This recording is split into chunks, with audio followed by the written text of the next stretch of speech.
Shalom, nous allons étudier le Daf Tzadik Tet dans Masechet Baba Metsi'a et nous reprenons tout en haut du Daf, donc Tzadik Tet, et la Gemara va tout de suite commenter la Mishnah. On va résumer la Mishnah qui est à la fin du Daf précédent. La Mishnah nous disait que lorsque l'on avait un prêt qui était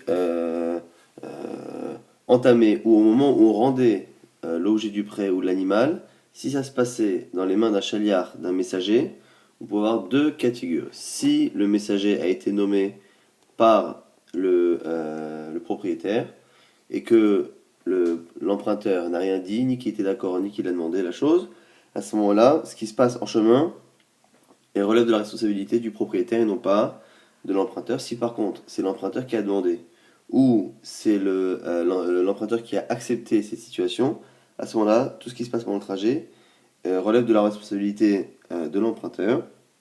Ce qu'on a vu dans la Mishnah, c'est que finalement, cela était vrai, quelle que soit la nature du messager. C'est ce que le messager est un enfant, un serviteur ou un proche de l'un ou de l'autre, ça ne change pas. C'est qui l'a nommé ou qui est d'accord qui justement détermine cette halakha. Et justement, la Gemara va s'étonner en disant Biyad Avdo Chayav. Il y a un problème, c'est qu'on a dit à un moment donné que dans certains cas, l'emprunteur pouvait être Chayav, être responsable, quand c'était envoyé dans les mains du serviteur du propriétaire. Donc le propriétaire prend son propre serviteur, lui dit va prendre mon animal, emmène-le là-bas, l'autre est d'accord, ou l'autre a même demandé ça, il lui a dit envoie ta vache dans les mains de ton serviteur.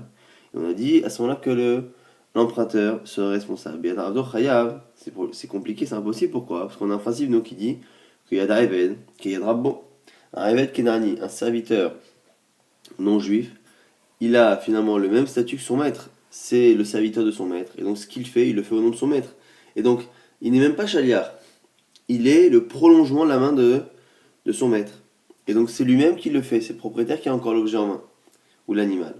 Alors, la Gemara va donner deux réponses. Shmuel, ma Shmuel, Be'aved Ivri.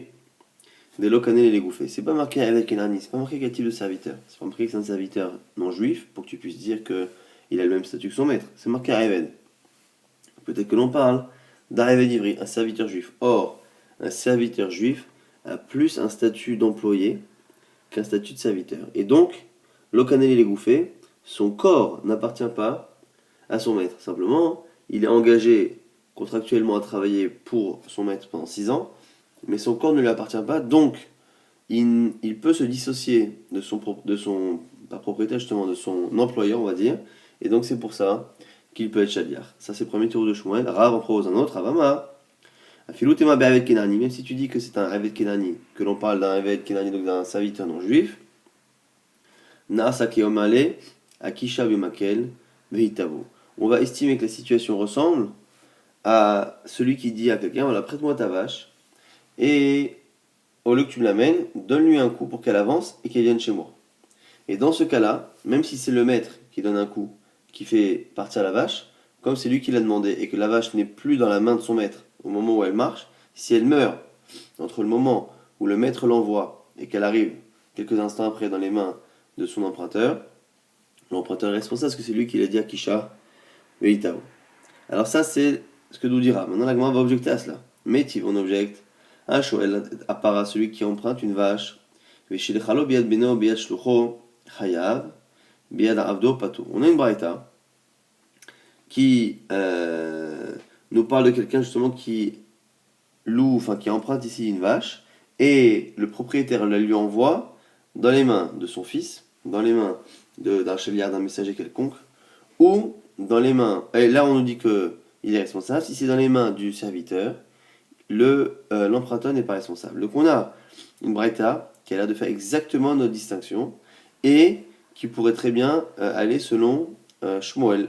Pourquoi? Parce que Shmuel dirait que cette braïta justement qui fait la distinction parle d'un Eved Kenani, d'un Eved qui n'est pas juif, et donc c'est pour ça que si c'est dans les mains de son Eved, ça ne marche pas, on ne peut pas estimer que c'est une autre personne pour pouvoir justement rendre responsable l'emprunteur, et dans notre Mishnah ce serait Aved Ivri. Bish la mané Shmuel, ça va bien pour Shmuel Matnitin, ben Aved Ivri. Notre Mishnah parle de Aved Ivri, d'un serviteur juif.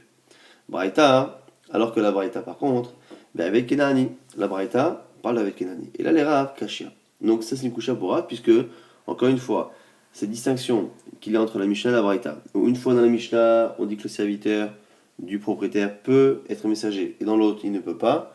Ça va très bien avec Shmuel qui dit que ça dépend s'il avait d'Ivri ou avec Kenani. Selon Rav, on a un peu plus de mal à comprendre. Que dira Rav Amalek Rav? Lotema naasa ke amale. Non, tu as mal compris ce que j'ai dit. C'est pas qu'on considère que, c'est comme s'il avait dit. Et la Ema, be amale, akisha be makel, veitavo. Que c'est dans un cas où il lui a dit clairement. Et donc, finalement, on fait la distinction justement entre la Mishnah et la Braïta, c'est en fonction de ce qu'a dit justement l'emprunteur. Si l'emprunteur dit clairement à la personne, voilà, donne un coup à ta vache, elle vient chez moi, à ce moment-là, c'est-à-dire qu'il estime qu'une fois que le propriétaire lui a donné un coup et l'a envoyé, c'est lui qui est responsable. Et dans le cas chez nous, c'est pareil. Il lui dit, voilà, donne dans les mains de ton serviteur et je serai responsable.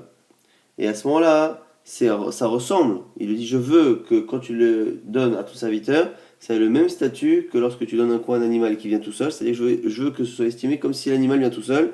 Et donc, c'est-à-dire que je me porte garant, enfin en tout cas responsable, de ce qui peut arriver justement pendant ce voyage. Et donc, du coup, c'est comme ça que Rav va expliquer notre Mishnah. C'est un cas où clairement, il a engagé sa responsabilité durant le voyage que le chaliar qui arrive doit faire. Alors la Gemara justement va essayer de rapporter des preuves à cela. Pourquoi? Des Hitmar, c'est un enseignement de Rav qui dit quoi? Ashileni paratecha, celui qui dit prête-moi ta vache, et amalo, et il lui dit biadmi. Qui veux-tu qui t'amène cette vache?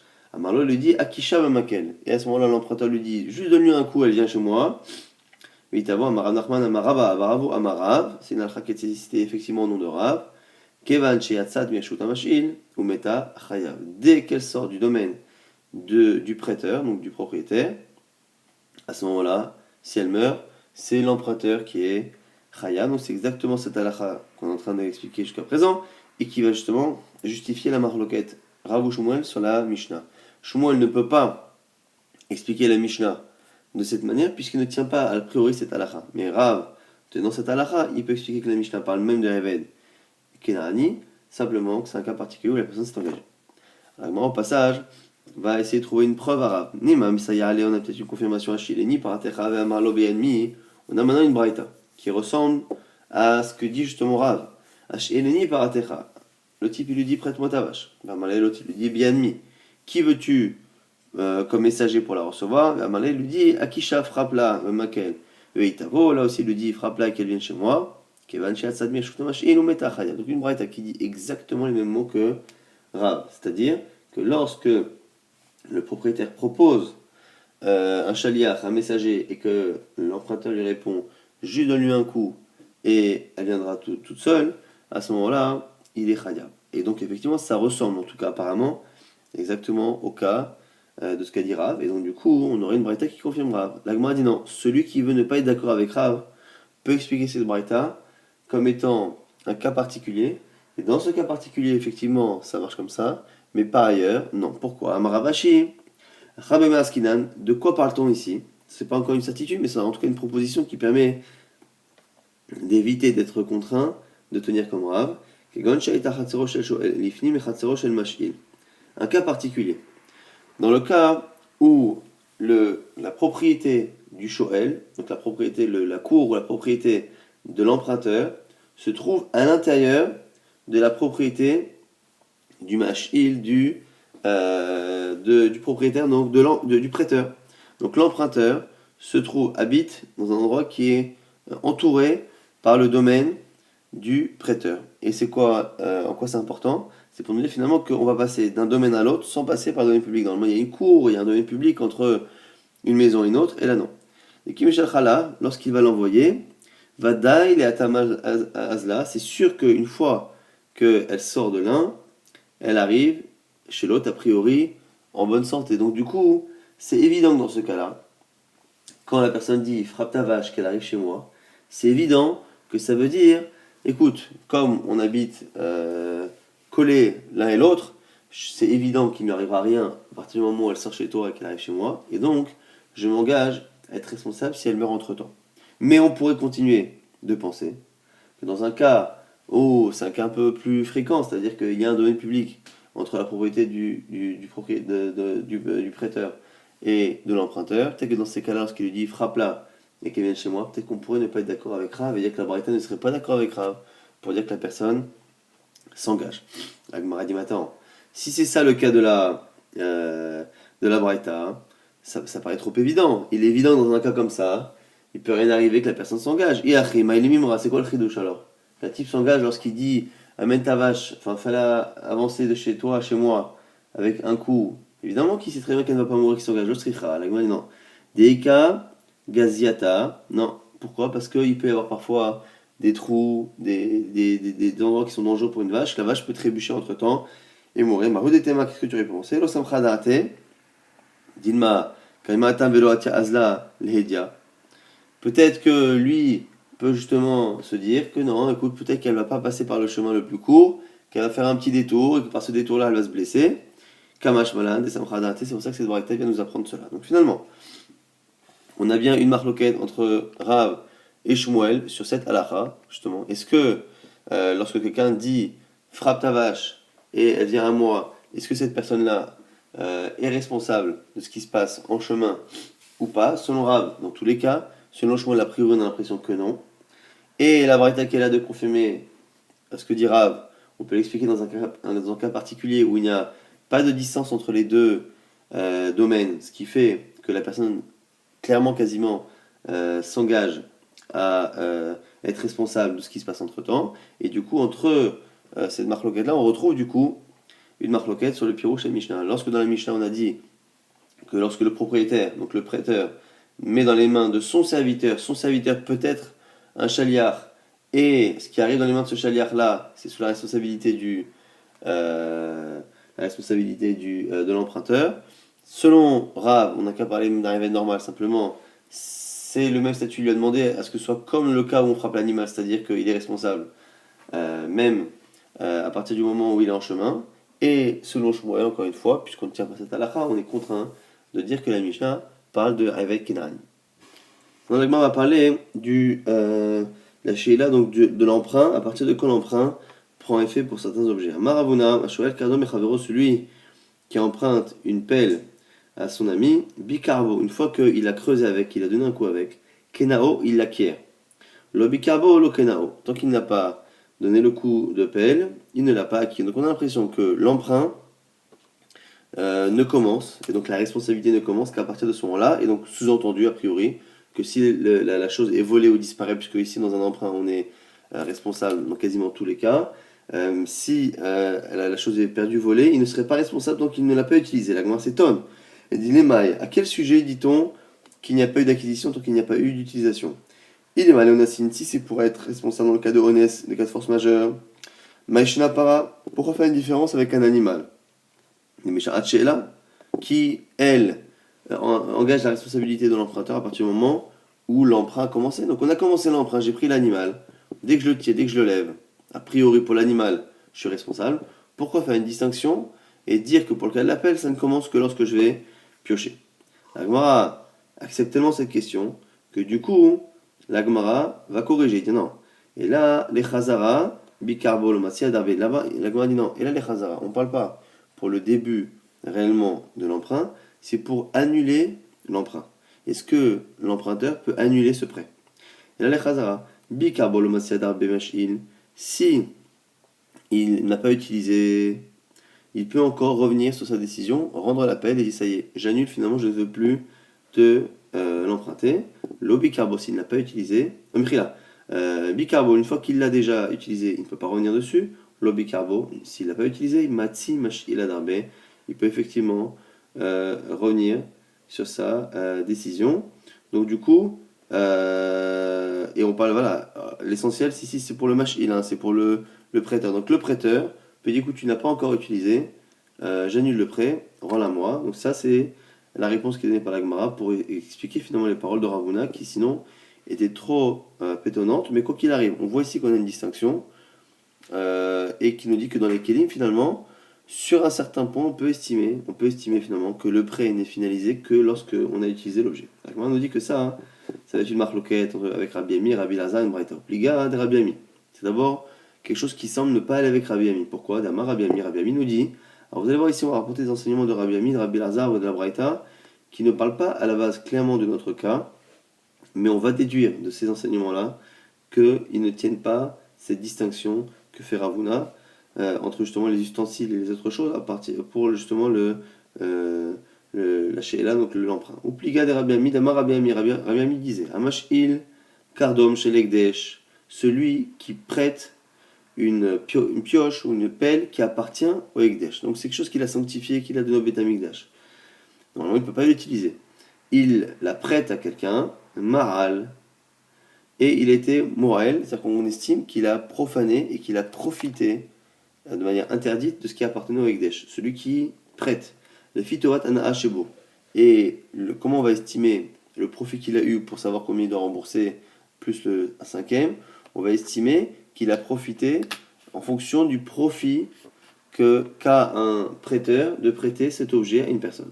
Mais Chavero, maintenant la personne elle-même qui a reçu l'appel, Muta levakarbo lechatrila, a le droit, lechatrila, d'utiliser l'appel. C'est-à-dire qu'on estime qu'à partir du moment où l'appel a été prêté, ça y est, le profit a été, il y a eu profit pour le propriétaire et donc pour le prêteur.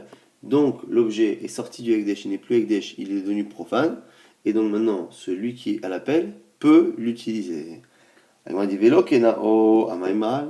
Or, tu vois que si tu pensais comme Ravuna, que réellement l'acquisition du prêt pour une pioche, pour une pelle, ne se fait qu'au moment où on l'utilise, et qu'entre-temps il y a une sorte de situation un peu sur laquelle on peut revenir en arrière. Si on dit, comme on a dit selon Ravuna, que le propriétaire peut changer d'avis jusqu'au moment où il l'a utilisé, c'est-à-dire que le prêt n'est pas encore réellement finalisé. S'il n'est pas complètement finalisé, comment expliquer que la personne puisse piocher? Il aurait dû à ce moment-là quoi? Rendre.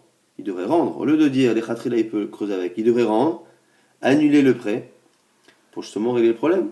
Amaïmal, Amaï Chavero, Mutale Kabo, les khatri là. Pourquoi on dit que le propriétaire est définitivement coupable? Et pourquoi dit-on que définitivement celui qui a reçu l'appel peut piocher avec? Yadrei la Kalaran, Velo Likni, comme ça il n'y aura pas de Kinyan, Velo Limarol. Donc ça, c'est le premier enseignement qui semble ne pas aller comme ce que dit Ravuna.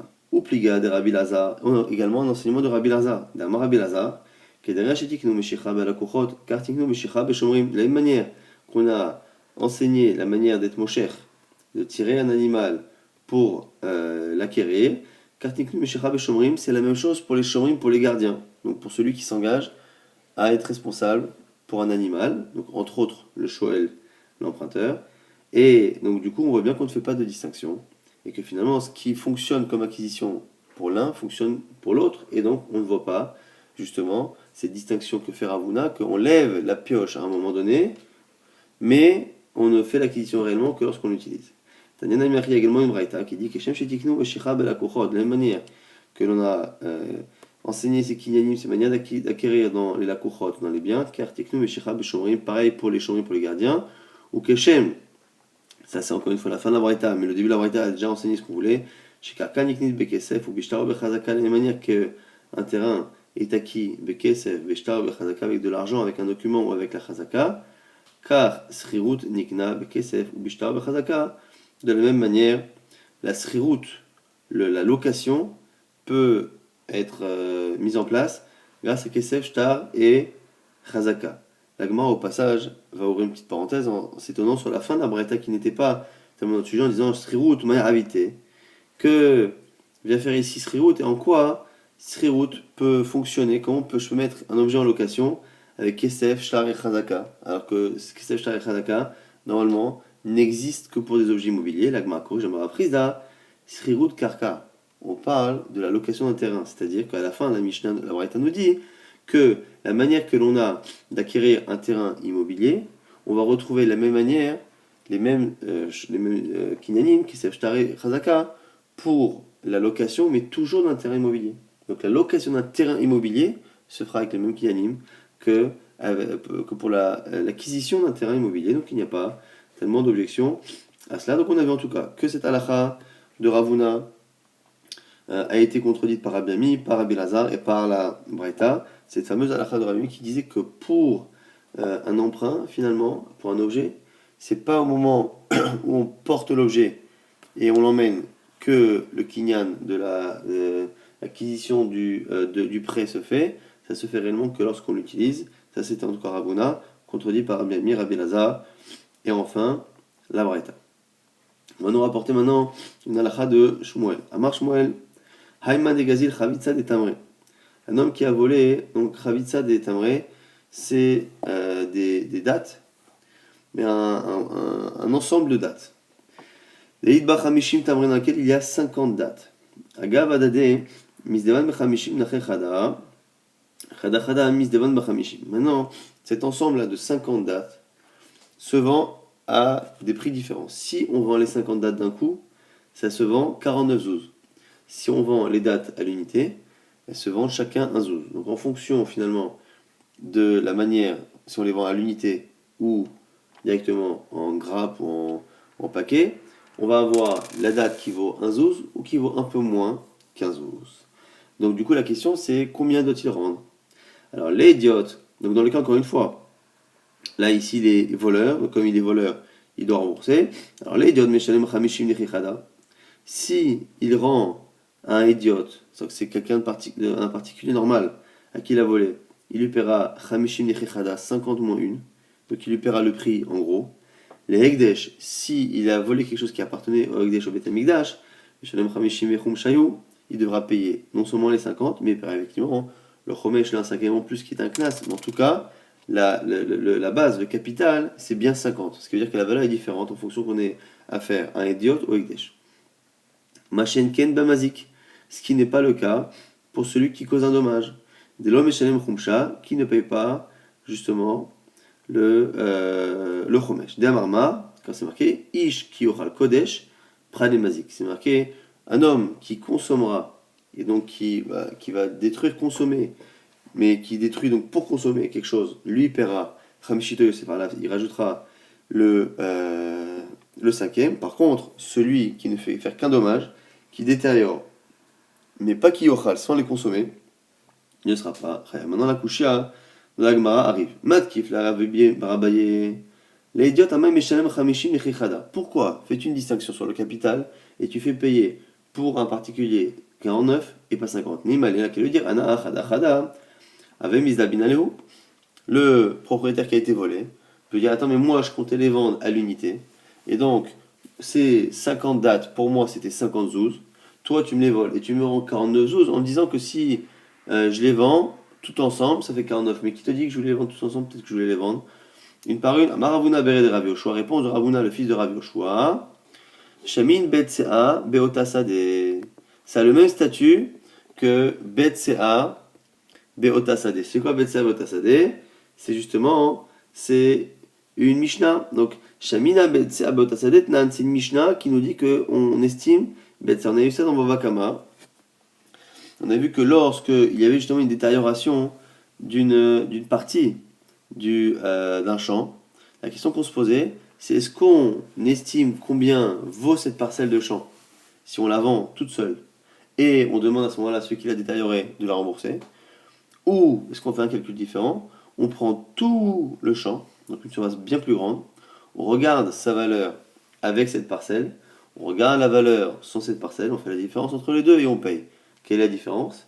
C'est que quand on vend une parcelle toute seule, elle se vend en général plus cher que lorsque on estime cette parcelle au milieu d'un champ ou d'un terrain qui est bien plus grand, un peu comme ces dates-là qui sont un peu moins chères chacune lorsqu'on les vend en gros, plutôt que lorsqu'on les vend à l'unité. Et là-bas, on a vu dans Babakama que l'on faisait une estimation globale de la perte qu'il y avait dans tout le terrain, et donc du coup, on voit que l'on regarde la valeur en gros, entre guillemets, et non pas la valeur à l'unité. Donc du coup, on voit ici qu'on a bien une réponse pour Shmuel. Le seul problème, c'est que la Gemara va trouver une contradiction entre Shmuel et Shmuel.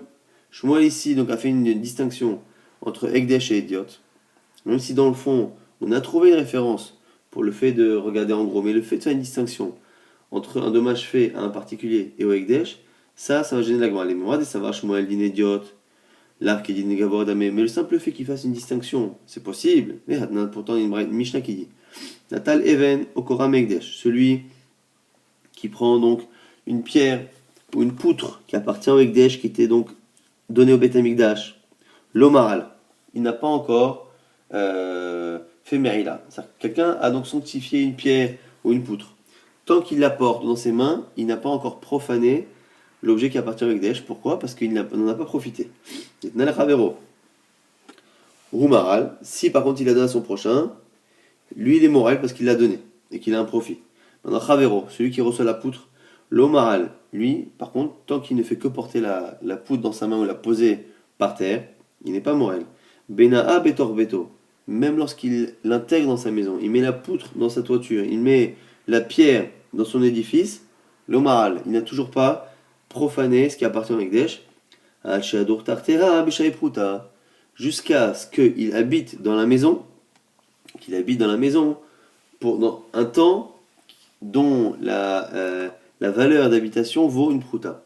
Tant qu'il n'a pas habité dans la maison pour une valeur d'une prouta, donc le minimum de la monnaie, il n'y a pas de merila. Alors, Viativ, Rabbi Abaou Kame de Rabbi Yochanan. Et à l'époque, on a dit que justement, Rabbi Abaou était devant Rabbi Yochanan. Viativ et Kamar, il était assis, il disait Mishmé les chevaux, le nom de Shmuel.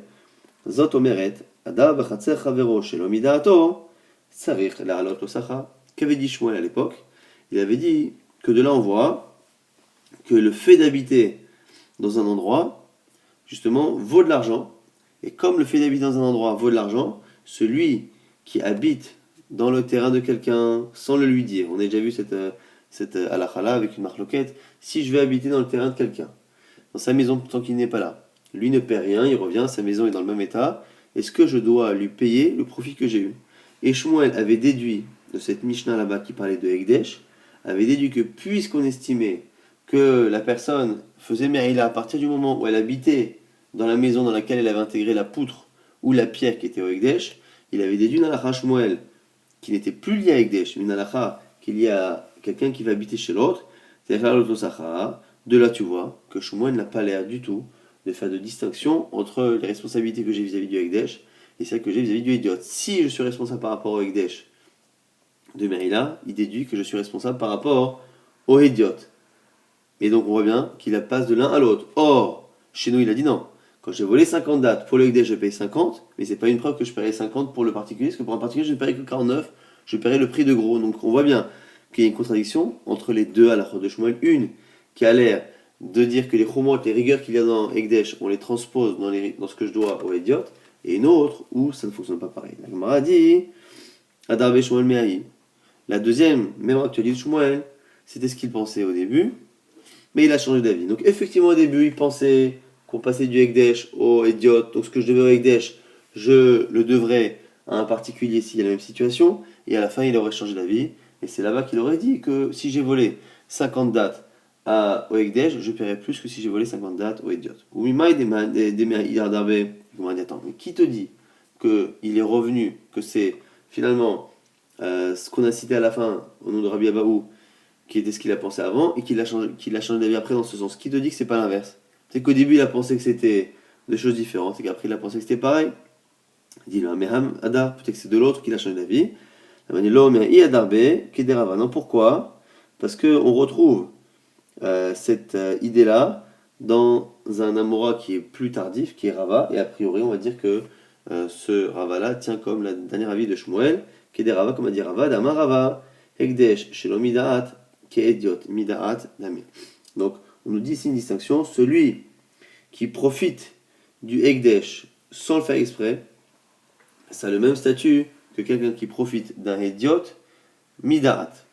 Donc on nous fait ici une distinction dans celui justement qui va habiter dans la cour de son prochain. Rava nous dit, si j'habite dans la cour de mon prochain quand il le sait, ça a le même statut que lorsque je vais dans la cour d'Akadosh Baruch Hu, donc chose qui appartient à Dieu, sans date, parce que chez Akadosh Baruch Hu, il n'y a pas de statut justement de Shelomidat. En tout cas, on voit que Rava Kitamora fait une distinction et nous dit bien que finalement, le cas le moins grave dans Ekdesh correspond au cas le plus grave qu'il y a dans Hédiot, et a priori, il est plus logique de dire que c'est ça la maskana de Shmuel pour mettre ensemble Shmuel et Rava, plutôt que de faire justement une marloquette. Dernière lacha donc ici de Rav, Amar Rava, Anesh Kolae, des Tavru Chavita de Chamra, de Chenva'a. Ici c'est l'histoire de porteurs qui sont venus pour apporter un tonneau à un épicier, à un vendeur. Alors du coup, et ils l'ont cassé. Le jour du marché, ce tonneau de vin vaut 5 zouz. Et les autres jours, il a tendance à se vendre 4. Donc le jour du marché vaut plus cher que les autres jours. Alors on fait la distinction. Si on lui rend le jour du chouk, ou même avant, on peut rendre un tonneau de vin, il n'y a pas besoin de lui rendre la valeur. Si par contre c'est les autres jours, on lui rendra 5. Pourquoi ? Parce qu'a priori, la personne aurait pu le vendre. Donc si on lui vend après le jour du marché, effectivement maintenant ça ne vaut que 4 si je lui donne un tonneau. Mais lui, si j'étais arrivé à temps pour lui donner le tonneau, il aurait vendu le jour du chouk, le jour du marché, à 5. L'Agma nous précise tout de même quelques conditions. Velamaran est là, de l'Oavele Khamra les abonnés.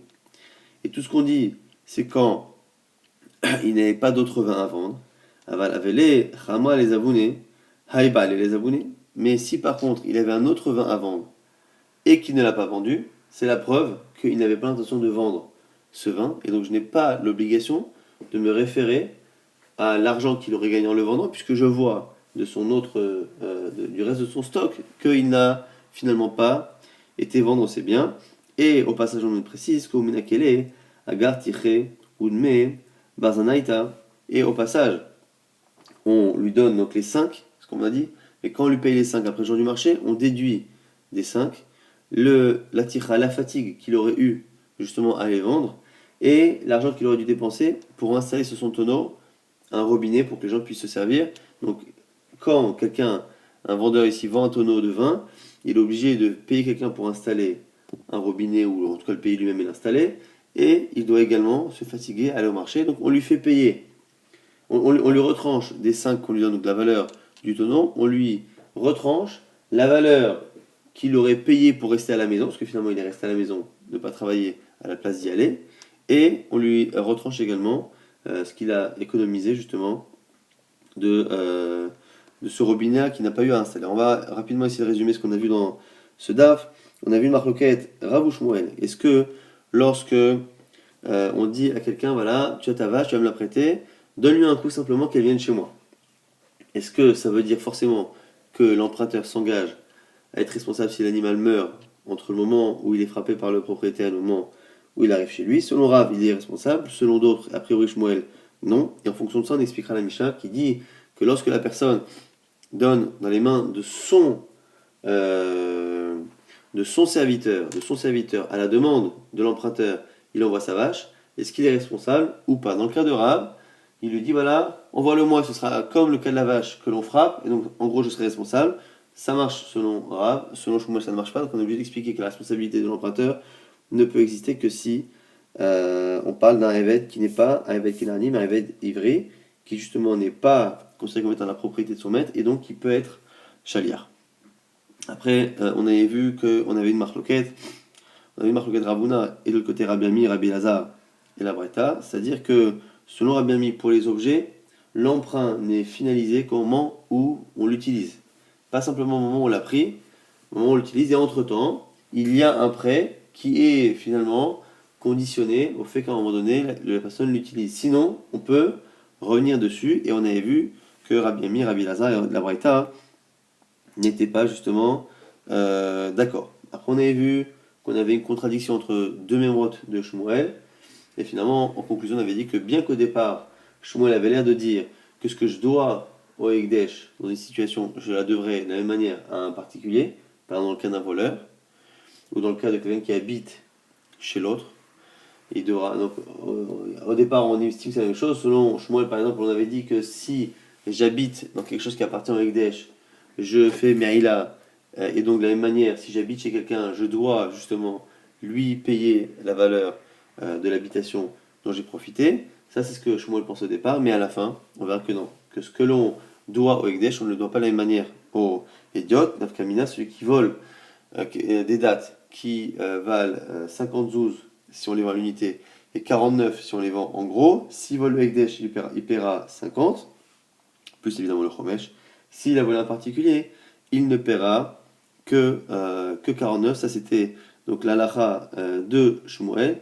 Et on était resté à la fin également avec une dernière halakha qui nous dit justement que lorsque on avait des gens qui avaient endommagé quelque chose qui devait donner justement, qui devait livrer à un épicier ou un vendeur, il devait à ce moment-là rembourser en fonction de ce que la personne aurait pu vendre. Donc si c'est avant le jour du marché, on ne donnera pas le même prix. Si c'est avant le jour du marché, donc à lui rendre que l'objet lui-même. Si c'est après le jour du marché, où il ne peut plus vendre, il faut qu'il lui rende la valeur. Et on avait vu que l'on déduisait de cette valeur-là les coûts et les coûts qu'aurait eu donc justement l'épicier à mettre par exemple un bouchon pour faire en sorte que la chose soit prête à l'utilisation pour le client. Et également, on déduit l'effort et donc le gain qu'il a eu finalement de ne pas aller travailler ce jour-là, puisqu'il n'a pas été livré. Donc ça, c'est la dernière lacha de Rava.